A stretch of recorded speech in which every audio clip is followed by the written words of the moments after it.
History isn't just in books or museums. Some of it is still out there, hidden beneath the waves. Through underwater archaeology, our next guest is finding shipwrecks tied to the transatlantic slave trade and reconnecting us to our past.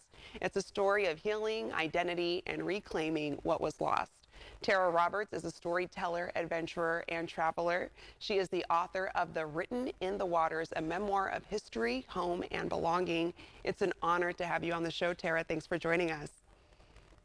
Thank you for having me. Yeah, so Tara, starting off, what inspired you to get into underwater archaeology and the idea of uncovering Black maritime history? Well, I have to tell you that it was a complete accident. I was not a scuba diver before this. I am from Atlanta, Georgia, which is landlocked. So I didn't know much about the ocean.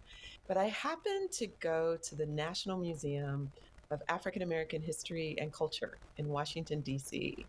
And it was there that an exhibit completely changed the trajectory of my life. I saw a picture there of a group of primarily Black women in wetsuits on a boat. And I was enthralled by this picture. It just stopped me in my tracks. There was something about the women that just looked so free and so beautiful, and they looked so adventurous. And then when I read more about them, I discovered that they were a part of this group called Diving with a Purpose, and that that's what they did. They helped to search for and document slave shipwrecks around the world.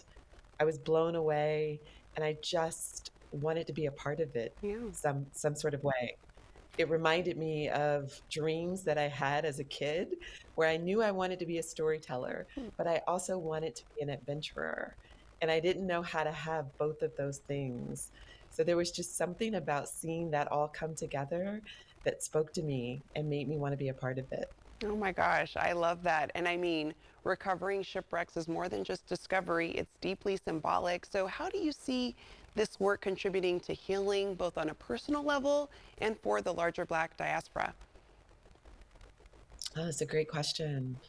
I think that one of the things that is really beautiful and important about this work is that it's bringing forgotten history back into memory.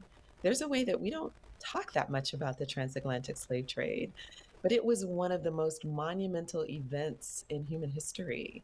They estimate that there were somewhere around 70 to 90 nations that were involved in or impacted by the slave trade. We know that there were 12,000 ships that brought Africans to the Americas. I think that there is a way that Africa, Europe, North America, and South America wouldn't be what they are today if not for the trade. But we don't often look at it that much. We don't think about it in its bigness and in its complexity. So I think this is a way to bring that history into memory. Mm. And once it's in memory, we can actually look at it and acknowledge it and honor the past. And that's a way for us to move through it and to heal from it. So I feel like this work is Yeah. powerful. And it's not just about the tragedy and the trauma of the past, Mm. it's also about stories of Mm. resilience and resistance and survival, stories of life. Like it's an incredible way, I think, of really honoring what has happened before. Yeah, you're inspiring me just talking about it. Can you tell us also a little bit more about your book? What do you hope readers take away from Written in the Waters, especially those who may be grappling with their own identity and ancestral connections? Sure. The book is also a story about my journey, embracing this past and this history. I was one of those persons who was a little afraid to look back at the past because it just felt too big and too painful. But hanging out with these divers, and the book tells stories about some of the divers, it tells stories about some of the ships.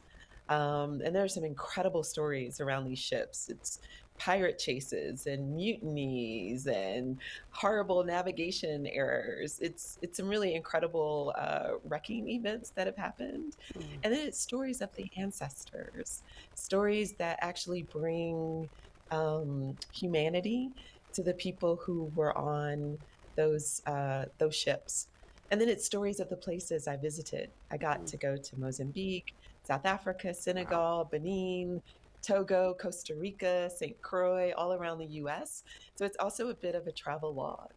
I think people will get a sense of adventure, a sense of history, and they'll also hear my story Yeah. of transformation. Ooh, well, I'm excited for our viewers to read your book. I'm going to let them know where they can get more information. Thank you so much for joining us today. To our viewers, you can find Written in the Waters wherever books are sold.